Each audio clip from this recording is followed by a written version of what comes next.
성도가 신앙생활하면서 고민하는 것 가운데 하나는 영적 싸움에서 갈등이 생길 때입니다. 분명히 하나님의 말씀이 깨달아졌고 또 그 말씀대로 살려고 하는데 세상의 여러 가지 가치와 세상의 여러 가지 유혹들이 우리를 흔들어 놓을 때입니다. 그럴 때 분명히 말씀을 따라 살아가야 되고 하나님이 가르쳐 주신 방법대로 살아야 된다는 거 알고 있음에도 불구하고 여러 가지 세상의 환경들 때문에 타협을 하고 갈등 가운데 넘어질 때가 있습니다. 무엇이 문제입니까? 우리 눈에 보이는 것, 또 우리의 마음에 다가오는 여러 가지 두려움 때문입니다. 그래서 이제 가나안 정복을 앞두고 있는 이스라엘 백성들에게도 하나님께서 가나안의 여러 강력한 부족들과 싸울 때 먼저 두려워하지 말라고 이야기하죠. 두려워하지 말라고 이야기하면서 내가 너희와 함께 하리라. 내가 너희와 함께 하면서 너희를 대신하여 내가 싸워주겠다. 그러니 걱정하지 말아라. 이것부터 먼저 당부하지 않습니까? 우리들도 이 세상을 살아갈 때 우리 눈에 보이는 것 때문에 걱정하고 두려워할 때 하나님이 우리에게 다가오셔서 걱정하지 마. 눈에 보이는 게 다가 아니야. 내가 너와 함께 해줄게. 한번 가보자 끝까지. 만약 하나님이 곁에서 우리에게 이렇게 말씀해 주시고 또 믿음의 사람들을 통하여서 우리에게 이런 음성을 들려준다고 하면 우리들은 훨씬 더 이 세상의 유혹에 넘어지지 아니하고 당당하게 이기며 살아갈 수 있을 것입니다. 지금 가나안 정복을 앞두고 있는 이 이스라엘 백성이 어떤 상황입니까? 가나안에서 출애굽해서 광야에서 태어난 출애굽 2세대들이지 않습니까? 그러니 여러분 생각해 보십시오. 이들은 경험한 것이 광야 생활밖에 없습니다. 광야만 경험했던 사람들입니다. 언제 이들이 싸워봤겠습니까? 그리고 어디 정착을 해가지고 따뜻한 밥을 먹으며 따뜻한 삶을 살아봤겠습니까? 여러 가지 면에서 그들의 마음속에는 앞길에 대한 불안한 두려움뿐만 아니라 또 그 땅에 들어가서 하나님이 약속하신 이 땅을 하나님이 분명히 주신다고 약속했음에도 불구하고 정말 이것이 이루어질까 하는 마음에 걱정도 있었을 것입니다. 더욱이 겉으로 보여지는 걸 보십시오. 수도 가나안에 살고 있는 사람들이 수가 더 많습니다. 무기를 놓고 봐도 이스라엘 백성이 가지고 있는 무기보다는 그들이 가지고 있는 무기가 훨씬 더 좋습니다. 사람들을 놓고 봐도 광야에서 방황하기만 하고 하나님이 유일하게 그들에게 훈련시켰던 건 뭡니까? 구름 기둥, 불 기둥 보면서 하나님 말씀에 순종하는 훈련만 시켜줬잖아요. 이것과 가나안에서 여러 부족들 가운데 전투도 하고 잘 훈련된 군사들이 있는 그곳에 그들이 들어가서 싸워서 이겨야 된다고 할 때 얼마나 마음에 두려움이 있었겠습니까? 또 그들이 그 앞에 섰을 때 이런 얘기가 돌았지 않았겠습니까? 우리의 선조들이 이미 이곳에 와서 한번 정탐을 했었는데 그곳 사람들은 기골이 이렇게 장대한데 우리의 목 하나가 더 있는 사람들이야. 이런 이야기들이 주고 받아지고 여러 가지 생각들을 나눴다고 여러분 한번 가정해 보십시오. 그들 마음속에 두려움이 막 밀려왔을 것입니다. 이런 그들을 향하여서 하나님은 모세를 통하여서 내가 너희와 함께한다. 두려워하지 말아라. 분명하게 당부하면서 이 싸움 눈에 보이기에는 어려운 싸움 같지만 내가 함께하면 싸워볼 만하다. 반드시 이긴다. 하나님은 지금 이렇게 말씀하고 있는 거죠. 그래서 오늘 읽진 않았는데 1절 말씀 보십시오. 내가 나가서 적군과 싸우려 할 때 말과 병거와 백성이 너보다 많음을 그 다음 뭐라고 그랬어요? 볼지라도 그랬어요. 그것이 너희들 눈에 들어온다 할지라도 그들을 어떻게 하지 말라고요? 두려워하지 말아라.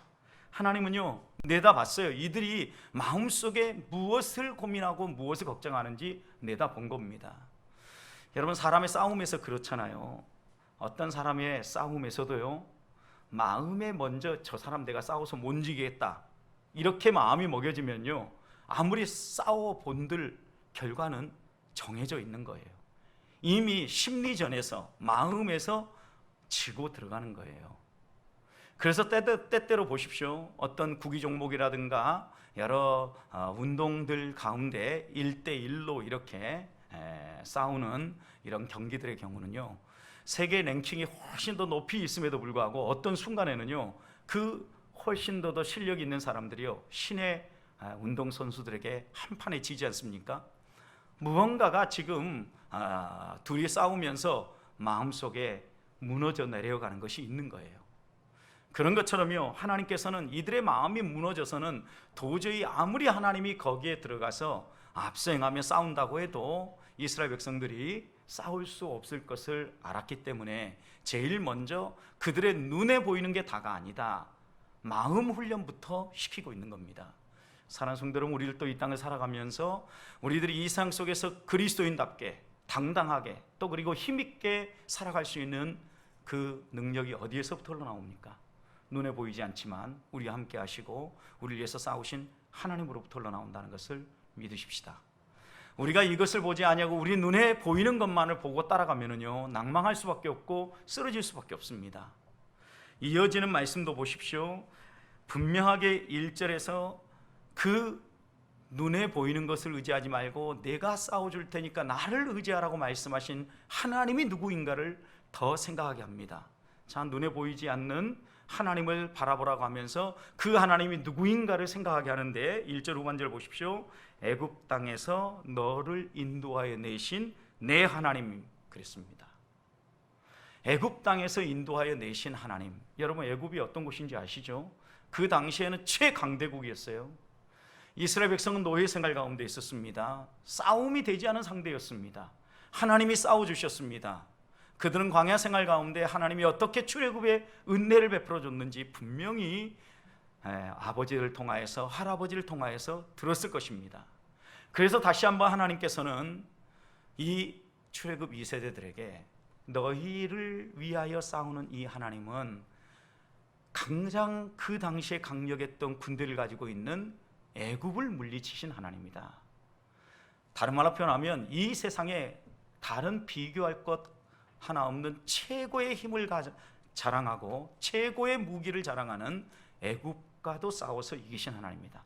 그러니 너희 눈에 보이는 가나안의 이 7 족속들 하나님이 넉넉히 이길 수 있다, 이렇게 하나님을 생각하며 이기게 하는 거죠. 보십시오. 하나님은 눈에 보이는 게 다가 아니다, 이렇게 말씀하시고 난 다음에 내가 싸워줄게. 그런데 내가 누군지 한번 생각해봐라. 나는 너희들이 알고 있는 것처럼 그 당대에 가장 힘있다고 하는 사람들, 가장 좋은 첨단 무기를 가지고 있다는 사람들도 한순간에 꺾어버린 하나님이다. 그러니 나를 믿고 너희들 나가서 싸워라 당부하고 있는 겁니다. 사랑하는 성도 여러분, 우리가 신앙생활에 오면서 하나님의 살아계심을 맛보셨습니까? 하나님이 나와 동행하시고 하나님이 내 편이 되어서 나를 위해 싸워주시면 무슨 일인들 이겨낼 수 있다는 믿음이 있으십니까? 그렇다고 하면 우리 앞에 어떤 장애물이 있고 또 어떤 과제가 있다 할지라도 두려워하지 마십시다. 하나님 우리에게 약속하신 것이고 하나님이 우리를 이끌어 가신다고 하면 그 싸움은 분명히 이깁니다. 결과는 정해져 있습니다. 문제는 우리들의 마음입니다. 여러분, 그런데 결과는 정해져 있는데 그 결과를 하나님이 만들어내실 텐데 마음에 두려워서 끌려가는 사람과 하나님을 의지하고 신뢰하면서 당당하게 걸어나가는 사람, 완전히 다를 겁니다. 성경 분명히 이 두 부류의 사람을 묘사하지는 않았지만 어떻게 믿음이 다 똑같았겠습니까? 하나님에 대한 신뢰가 다 똑같을 수는 없었지 않았겠습니까? 그렇지만 이스라엘 공동체 안에서도 하나님을 전적으로 신뢰하고 믿고 의지하며 따라간 사람들은요, 정말 하나님의 일하시는 손길을 보면서 기쁨으로 하나님을 찬양할 수 있었을 것입니다. 저는 우리 보배교회 성도들이 우리 눈에 보이는 것 때문에 두려워하지 아니하고 나를 위해서 싸우시는 하나님이 누구신가를 다시 한번 생각하면서 그 하나님 때문에 당당하고 힘있게 걸어날 수 있기를 주님의 이름 축복합니다. 두 번째는요, 하나님만 바라보라고 얘기하고 끝나지 아니하고 하나님이 가장 가까이에서 들어 사용하는 제사장들을 통하여서 말씀하십니다. 전쟁터에서 가나안의 군사들을 대면할 때 백성들이 떨지 않도록 격려하고 그들을 어떻게 붙잡아 줄 것인가 3절과 4절에서 말씀합니다. 3절 보십시오. 말하여 이르기를 이스라엘에 들으라. 너희가 오늘 너희 대적과 싸우려고 나와왔으니 마음에 겁내지 말며 두려워하지 말며 떨지 말며 그들로 말미암아 놀라지 말라. 너희 하나님 여호와는 너희와 함께 행하시며 너희를 위하여 너희 적군과 싸우시고 구원할 것입니다. 여러분, 하나님은요, 눈에 보이는 하나님의 일꾼들, 하나님이 쓰시는 사람을 통하여서요 이스라엘 백성들을 교육시키는 거예요. 그러니까 보십시오. 야, 내가 너희와 싸워줄게. 두려워하지 말고 가. 나 누군지 알지? 이것으로도 부족했기 때문에 하나님은 그 다음 어떤 작업을 하시는 겁니까? 그들과 함께 생활하는 사람들 가운데 먼저 하나님이 훈련하고 하나님이 들어 사용하시는 일꾼들을 통해서 눈앞에 딱 가나안 적군들이 나타났을 때 부탁하죠. 3절 다시 보십시오. 마음에 겁내지 말아라. 그 다음 두려워하지 말아라. 그 다음 떨지 말아라. 그 다음 그들로 인하여서 놀라지 말아라. 한마디로 요약하면 이 말이 무슨 말이에요? 겁먹지 말라는 거예요. 쫄지 말라는 거예요. 여러분, 우리가 같이 걸어가는데 우리 가운데 누군가가 이건 믿음으로 걸어가는 길입니다. 쫄지 마십시다. 하나님 이거 분명히 하십니다. 이렇게 격려하는 믿음의 사람이 있다고 생각해 보십시오. 그 공동체는요, 기쁨을 맛보게 돼 있어요. 하나님의 승리를 맛보게 돼 있다고요. 문제는 우리 안에 이런 믿음의 사람들이 없는 게 문제예요. 하나님을 의지하고 하나님 앞에 나아갈 때 하나님은 반드시 하나님의 일꾼들을 통해서요, 이런 영적 전투의 현장에서 어떻게 우리들이 이겨야 될지, 믿음이 더 좋은 사람이나 믿음이 덜한 사람이나 다 하나의 공동체를 위해서 똑같이 승리를 맛볼 수 있도록 하나님께서는 그 조직을, 그 공동체를 이끌어 가시는데 각각의 역할이 있단 말이에요. 두렵고 떨고 있는 이들을 향하여서 앞서 믿음이 돈독한 사람들이 입술로 선포하고 그들을 격려하고 끌어줌으로 말미암아 이 공동체 전체가 하나님의 일하심을 바라보면서 믿음으로 나아갈 수 있도록 세우고 있다는 것입니다. 성도 여러분, 교회는 한 사람이 아닙니다. 교회는 믿음이 좋은 사람도 있고 믿음이 좀 덜한 사람도 있습니다. 하나님을 전적으로 신뢰하고 따라가는 사람도 있지만 세상과 저울질하며 따라가는 사람도 있습니다. 그러나 이런 사람들이 있다고 해서 교회가 무너지는 건 아닙니다. 신앙이 덜 좋은 사람은 더 좋은 사람들을 보면서 힘을 보태는 거고, 아, 저것이 믿음이구나, 저렇게 살아야 되는구나 배우면서 이 세상 속에서 하나님의 백성답게 살아가는 겁니다. 그래도 여러분 생각해 보십시오. 금요 기도에 나왔으면 그래도 우리 보배교회 성도들 가운데 믿음이 좀 더 좋은 사람일까요? 아닙니까? 뭐라고 이야기해야 됩니까? 제가 객관적으로 평가할 수는 없습니다. 하나님 우리 마음의 중심을 보시기 때문에. 그러나 이 시간을 내 가지고 하나님 앞에 기도하고 하나님의 일하실 일들을 바라보며 한 번 더 시간을 낼 수 있다라는 것, 그만큼 헌신되었다는 의미 아니겠습니까? 그렇다면 아직도 믿음이 좀 덜 돈독하고 흔들리는 여러 믿음의 형제자매들이 있다 할지라도 우리들이 먼저 하나님께서 베풀으신 은혜에 힘입어서 격려하고 손을 붙잡아주고 함께 하나님의 일에 달려나아갈 수 있는 이런 아름다운 교회, 보배교회가 될 수 있기를 주님의 이름으로 축복합니다. 하나님은 이렇게 싸우라고 얘기하면서 본인이 싸워주실 것일 뿐만 아니라 힘을 보태어서 이겨낼 걸 격려하신 다음에는요, 싸움에 부적합한 사람들은 좀 덜어냅니다. 여러분, 이어지는 말씀 보십시오. 5절, 책임자들은 백성들에게 말하여 이르기를 새 집을 건축하고 낙성식을 행하지 못한 자가 있느냐? 그는 어떻게 하라고 그랬어요? 집으로 돌려보내라 그랬어요. 6절 보십시오. 포도원을 만들고 그 가시를 먹지 못한 자가 있느냐? 그는 어떻게 하라? 집으로 돌려보내라 그랬어요. 그 다음 7절 보십시오. 여자와 약혼하고 그와 결혼하지 못한 자가 있느냐? 그는 집으로 어떻게 하라고요? 돌아갈지니라 그랬어요. 여러분, 이런 사람들은 다 집으로 돌려보내라 그랬어요. 또 8절 보십시오. 책임자들은 또 백성에 말하여 이르기를 두려워서 마음이 허약한 자가 있느냐? 그는 어떻게 하라고요? 집으로 돌아갈지니라. 여러분, 이 5, 6, 7, 8절에서요 지금 두 부류의 사람을 이야기하고 있는 거예요. 앞에 새집 짓고 그 집에서 살아보지 못한 사람, 포도원 만들고 첫 열매를 먹어보지 못한 사람, 약혼을 했는데 아직 결혼하지 못한 사람, 이런 사람은 다 돌려보내라는 거예요. 여러분, 이 얘기는 뭐냐면 이들도 싸울 수는 있어요. 그런데 싸우다가 가끔 무슨 생각이 나겠어요? 야, 그 포도원 지었는데 그 열매에 어떻게 맺혔을까? 생각이 분산될 수 있겠죠. 새 집을 지었어요. 그곳에서 한번 살아보지도 못하고 전장터에 나왔어요. 얼마나 눈에 선하겠어요. 결혼 날짜를 잡아놨습니다. 그런데 결혼식을 못했어요. 여러분, 얼마나 마음속에 그 결혼의 상대가 눈앞에 떠오르겠어요. 이 얘기는요, 전쟁을 하는데 전쟁에 집중할 수 없는 사람들은 돌려보내라는 거예요. 전쟁에 집중할 수 없는 사람들 집으로 돌려보내라는 거예요. 또 한 부류는요, 여기에 8절 말씀인데 어떤 사람은 집으로 돌려보내라는 거예요. 하나님이 함께 하신다, 그리고 이런 적군을 만나면 옆에서 격려하고 세워줬음에도 불구하고 끝까지 마음이 두려워가지고 덜덜덜 떨어요. 이런 사람 어떻게 하라는 거예요? 돌려보내라는 거예요. 하나님의 약속의 말씀, 하나님이 책임져 주신다 분명히 이야기했음에도 불구하고 집중할 수 없는 사람, 믿음이 없는 사람, 이런 사람은요 돌려보내라는 거예요. 여러분, 왜 돌려보내라 그랬을까요? 두려움은요 전념성이 있습니다. 공동체 안에서 어떤 일을 할 때요, 이거 안 돼요 라고 하는 사람이요, 한 사람 두 사람 생기면은요 일파만파 늘어납니다. 믿음으로 합시다 하는 사람이 있어도요 두려워하는 것이 훨씬 더 전파력이 커요. 그러다 보니까 하나님께서는요 이런 사람은요 아예 집으로 돌려보내라는 거예요. 전장터에 나오지 않고. 여기에 중요한 원리가 하나 있어요, 여러분. 하나님이 공동체를 이루어감에 있어서요 전장터에 나가서 싸워야 될 사람도 있지만, 여러분 포도원을 가꿔야 될 사람도 있고, 결혼을 해가지고 다음 세대를 또 낳아야 될 사람도 있고, 새 집을 지어가지고 이제 막 그곳에서 기쁨을 맛본 사람은요 그 사람들 나름대로 기쁨을 맛보라고 돌려보내라는 거예요. 그리고 마음이 두려워가지고 나가서 정말 덜덜덜 떨 것 같으면 이 사람은 아예 자기의 일상생활 가운데서 있는 자리에서 자기의 몫을 감당하게 하라는 거예요. 하나님 어떤 분인가 느껴지죠, 여러분? 자상하신 분이십니다.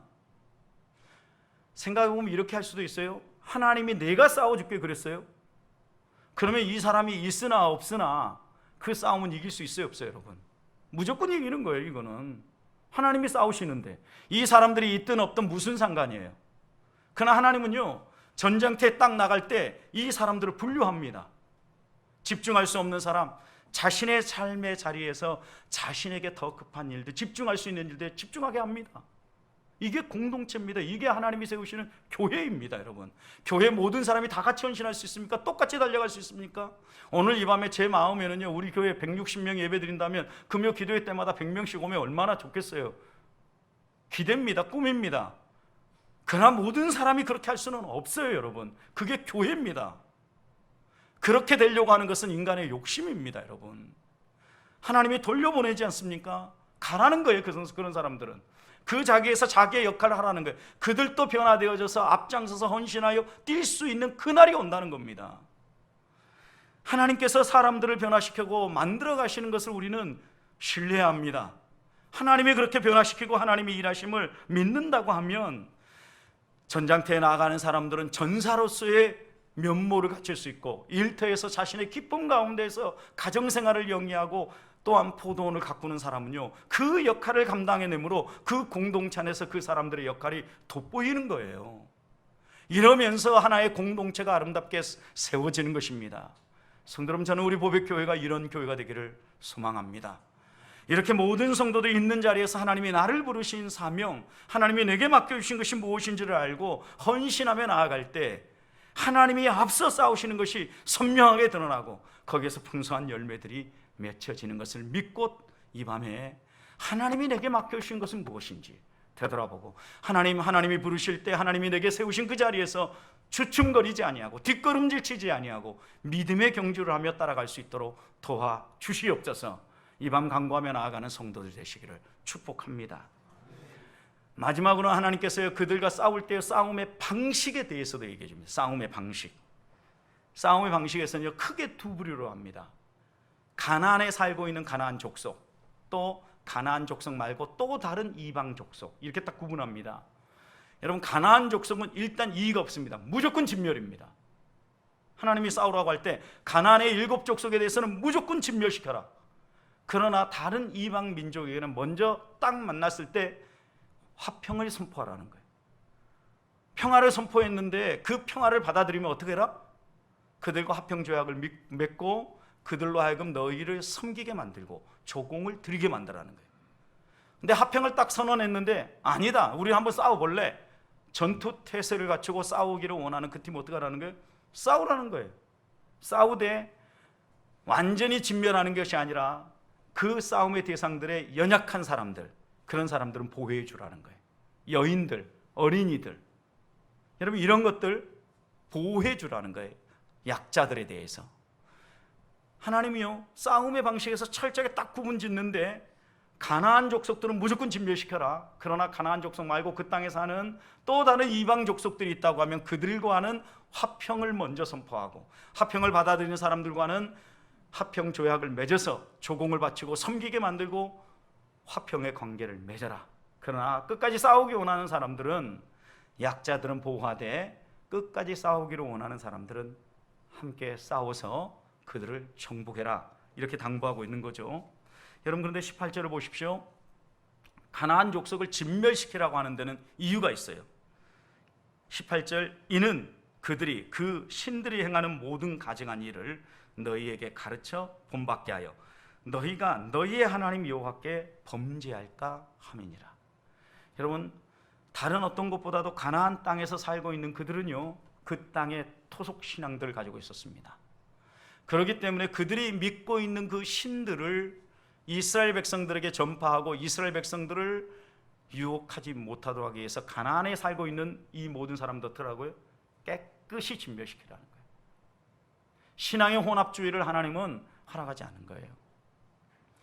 철저하게 하나님께서 진멸하라고 하는 데는 이유가 있었던 겁니다. 이것만이 아니죠. 19절 20절 보십시오. 전쟁을 하는데 나무를 만납니다. 그런데 어떤 나무는 베어서 제거해라. 그런데 어떤 나무는 절대 베지 말고 남겨둬라 그랬어요. 어떤 구분입니까? 열매를 먹을 수 있는 과목에 대해서는 베지 말아라. 왜냐하면 이스라엘 백성이 지금 가나안 땅에 정복해서 가나안에 정착을 해서 농사를 지어서 열매를 거두기까지 시간이 걸립니다. 유실수, 과목은 이스라엘 백성이 그 땅을 정복해서 그 땅에 정착을 할 때 유일한 식량 공급원이에요.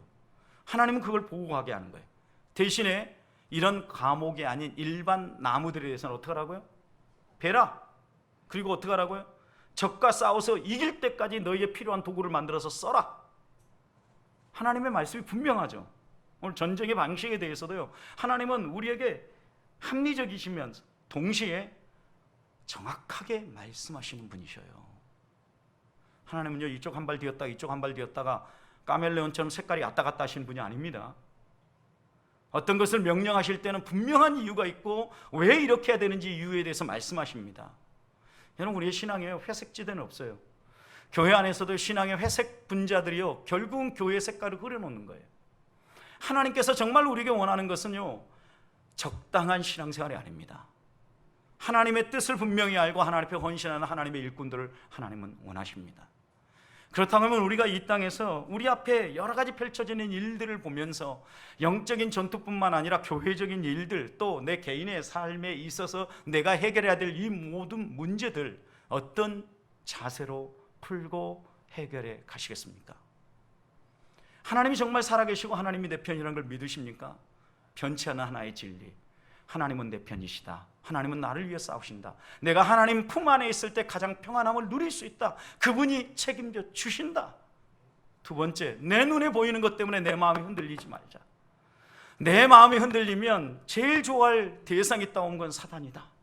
사단이 나를 어떻게 흔들어 놓는다 할지라도 눈에 보이는 것 때문에 낭망하지 아니하고 나를 위해서 싸우시고 배후 위해서 일하시는 하나님을 붙잡고 끝까지 걸어가자. 싸움의 방식에 있어서도 무조건 한 가지 방법으로만 싸울 게 아니라 하나님이 원하시는 싸움의 방식대로 싸우자. 내 신앙을 흔들어 놓고 세상과 타협하게 만들고 혼합주의적인 색깔을 가지고 살게 만드는 요소가 있다고 하면 거들떠도 보지 말자라는 거예요. 그것에 대해서만큼은 거들떠보지도 말고 한번 내 마음을 주기 시작하면은요 그것이요 자기 합리화 과정을 통해서 내 믿음을 변질시켜가요. 넘어지는 겁니다. 하나님의 말씀이 아니라고 이야기하는 것에 대해서는요 돌아보지 말아야 돼요. 그리고 난 다음에요 하나님이 말씀하시는 것에 대해서는요 하나님이 나와 함께 하시고 내게 힘을 공급하실 걸 신뢰하면서 묵묵히 걸어가는 거예요. 오늘 우리가 만나고 있는 여러 가지 문제들 보십시오. 갈등들을 보십시오. 이 모든 문제는요 대부분 이기심과 연관되어 있어요. 하나님은요 내 이기심이 아니라 베푸는 사람 좋아하십니다. 섬기는 사람 좋아하십니다. 하나님이 그리고 책임져 주십니다. 오늘 우리가 살아가는 자연재해, 미세 플라스틱의 공격, 그 다음에 여러 환경 공해로 인한 피부 질환들, 여러분, 이 모든 것들이 무엇 때문에 우리들에게 역공격에서 다가옵니까? 결국 우리들의 이기심 때문입니다. 그렇다고 하면 우리가 이 시간 하나님 앞에서 우리의 이기심을 내려놓고 철저하게 나를 아시고 나를 책임져 주시는 하나님을 신뢰하며 가십시다. 믿음은 세상과 타협하는 게 아닙니다. 하나님이 가르쳐 주신 분명한 진리의 말씀이 있다고 하면 하나님이 이 일을 통하여서 일하실 것을 신뢰하며 묵묵히 걸어가므로 우리 안에 일하시는 하나님의 선하신 손길을 경험하며 하나님을 찬양하고 하나님께 영광을 돌리는 주의 자녀들이 되시기를 주님의 이름으로 축복합니다.